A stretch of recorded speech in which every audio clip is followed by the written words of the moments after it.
Hi, my name's Caitlin Bourne. I'm applying for a master's degree in journalism with a focus on political communication. Having grown up in the UK, I feel that one of the issues that we have here is that people often don't aspire to go outside of their comfort zones. I feel like I break that mould as my passion for travel and charity and politics, and I'm constantly trying to think outside the box of the UK. But a lot of people here don't, and I think that that's one of the crucial roles that a journalist has, and a good journalist needs to promote an area so well that they will engage with people in a way that shakes their comfort zone without them ever even being in a place, and particularly in terms of political situations. One of the key things I bring back to the UK is an element of exposure. I think that's one of the crucial things in journalism as a whole, as a career, is exposing people to situations and emotions really that they've never been open to before. And I think that particularly political affairs, you can really spark a reaction from someone through how you document a place.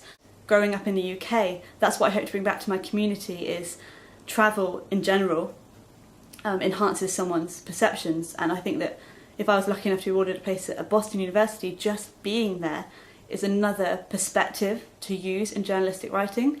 I grew up in a tiny town in rural Devon called Budleigh Salterton. The main feature of Budleigh is its beach. It's where I grew up and did all of my strongest thinking on the beach by the sea with the pebbles. I think the word that describes Budleigh the most is grey.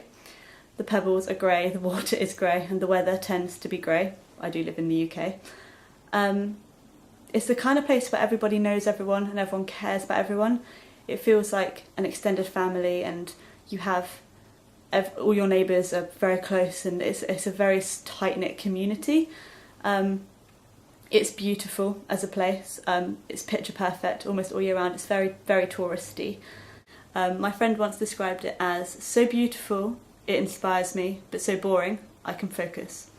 The average age is 55.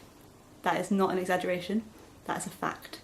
The significant person in my life that I'm going to talk about is a girl called Azazira Charlotte from Uganda. I have never met Azazira, I never will, sadly, but she has really inspired almost everything about who I am today. I started sponsoring Azazira at age 13. I was inspired by the founder of the orphanage that she stayed in, and I really, really wanted to give something back. So I asked him how to get involved, and he said to sponsor Azazira, who'd come to the orphanage as a baby, had never known her parents and never been given any kind of sponsorship or support.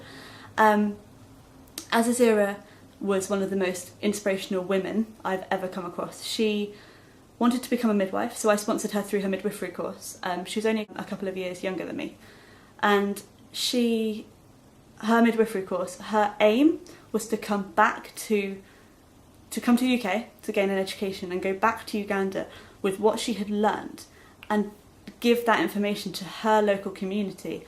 And in that respect, she really, really brought it home to me how essential journalism and communication particularly can be, and that the one thing she always wanted to do was to give what she'd learned back to the people that had got her there. She sadly passed away at age 18 from flu, and in her last letter to me that she ever wrote, she said, "I just want to inspire people." She said, "I just wanted for people to get the best out of themselves." And I think that that's something that I will take with me, and that's a real drive behind my journalism ambition.